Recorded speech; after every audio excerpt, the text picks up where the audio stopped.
Hey guys, let's talk about forced perspective and some tips and tricks to make sure that your photos really trick the viewer. I'm going to angle my camera down and I'm going to show with some random dolls and toys that I have around my house so you can kind of see how things work. So let's rearrange the camera first. Okay, so as you see here, I have 4 different models. 3 of them are about the same size and 1 is a bunch smaller. Let's pretend that these are people and I'm trying to use them to create this illusion of different things. Now, some tricks with forced perspective. The biggest thing you have to remember is how close or far away from the camera depends how big or small things are. So if I held this really close, all of a sudden he's really big, but if I put him really far away, he's really small. That is a key thing with forced perspective that you have to use to your advantage. Use where things are located to help them be different sizes. So let's say I wanted to hide some people behind one other person. Maybe let's put Hermione in the front. If I wanted them hidden behind her, I'm going to line them up behind her. Now, even though they are all lined up in a perfectly straight row, we can still see the tops of their heads. The trick to make sure that doesn't happen is to pay attention to where the camera is. So if I turn my camera so the actual camera, instead of being up in the top, is down at the bottom, all of a sudden that makes it a whole lot easier to see that illusion. So I turn my camera. All right, so you can see that it's a lot lower now. Since it's low, it's angling a lot closer to the person in front, so the people behind can be hidden a whole lot better. So notice I have to pay attention to where they're located side to side. Like he needs to be scooted in a little bit. Now, all of a sudden, they're a lot more hidden.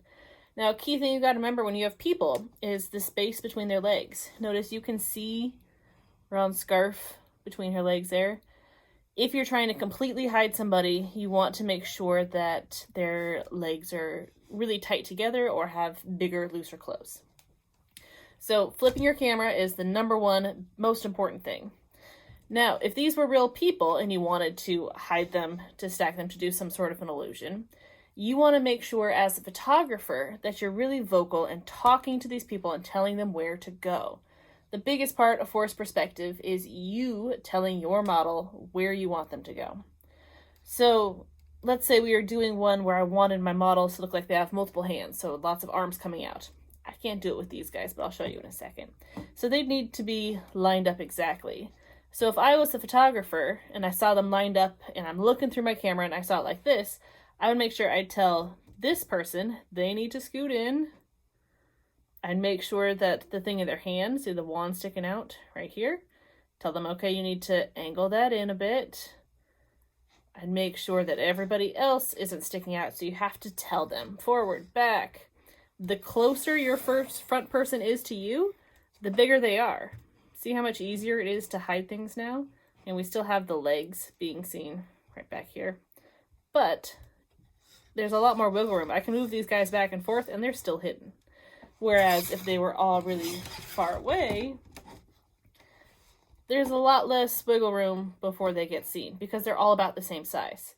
If this one's a lot closer, look at how much bigger she is compared to them, just because of how close they are to the camera. So make sure you're talking to your people, telling them forward, backwards, whatnot. Let me show you with some bigger examples that I can actually move their arms around with. Okay, so I have these 2 wooden models, which are great to use for my examples because I can move them around. So let's say I was doing that same sort of thing with these 2. I wanted it to look like my guy in front has many different arms. Oops, he's backwards right now. Nope, that was back. His arms are backwards, that's why. Ha. Okay, so I wanted it to look like he has many different arms. Double sets. First thing I'm going to do is I'm going to tell him to put his legs together so it helps hide things. And he'll put his arms out at an interesting design.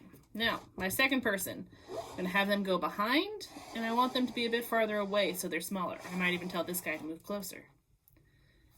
Now, I want to really pay attention to see if I could see him back here. Might want to line things up. I might have to tell this person to spread your legs a little wider or a little closer so they're not seen. Ooh, good. The feet are all hidden. Now I'd come up and I notice that, oh, this part of the body I can see. That's actually an arm. So I'm going to move that out. Now, lastly, I noticed the head. I can see it a little bit here. That could be telling this person move it, or it could be just telling this person to creak their head. So now I could tell them, hey, put your arms out in different shapes or designs, and it's going to look like that person in front has multiple arms. Now, you do have to be careful with this one. You see how the front arms are way bigger than the back arms. That's because there's so much space between them. If I pull them closer to each other, the arms are going to be closer in size. But you got to be careful because more things are more likely to stick out from behind when they're closer together like this. So you really have to watch. I have to move his feet. There we go. That's all lining up. I think I'll put his arms up in the front. And then these arms will go down in the back, down and out. Yeah. So you got to really tell your people to move left, move right. I'm seeing a hip, you got to move that in. Oh, but now I see the head over here, so angle your body. You really got to talk to your people. Okay, you got to explain to them what do you see in your actual camera view. This one's pretty close. I do see a little bit of the legs and things poking through here. Sometimes it's unavoidable. I can see a little bit of the head poking through here, but again, that's because they're so close to each other. That worked out pretty well for an illusion. It looks like he has two arms. I'll move it sideways a little. Now, if you as the camera person move your angle, all of a sudden it doesn't work anymore. You have to stay consistent. Make sure that you don't move as you're telling your models what to do, because any little bit will throw them off. I have one more idea of a way that you could practice this with your groups. So this is going to be the illusion of something small on my hand that's far away. So you would want to choose something that you have nearby. If you happen to have a toy, an action figure, a doll, whatever, great. It could be any sort of object. We're just wanting it to be something that normally wouldn't be tiny, so something that's decently sized. And here is what you would do. So I'm going to take my object, and I'm going to put it far away. Now I want it to be propped up high on something. You could use a chair, maybe a table, whatever. Ideally, something that doesn't stand out too obvious, but use what you got. I'm going to use that frame, and I'm going to balance this on top of the frame. So that's the first step. Balance him on there. Okay. Now, your person is going to put out their hand, and we want to make it look like they're holding whatever that object is in the back. Now, some tricks. If your hand is angled towards the camera, it doesn't look like it's standing on the hand, right? Because obviously if the end of the hand's here and his legs go past that, that doesn't work. So you have to really angle your arm, which is a weird angle, but you want this front edge to be highest. And you want it to line up right with the feet. There we go. And then the last trick for this is me, as the person in the picture, I want to make it look like I'm looking at that object. So I don't look at the camera. I don't look back at the object. Instead, I want to look at my hand. So I'm pretending that it's actually there in my hand. And I would hold still.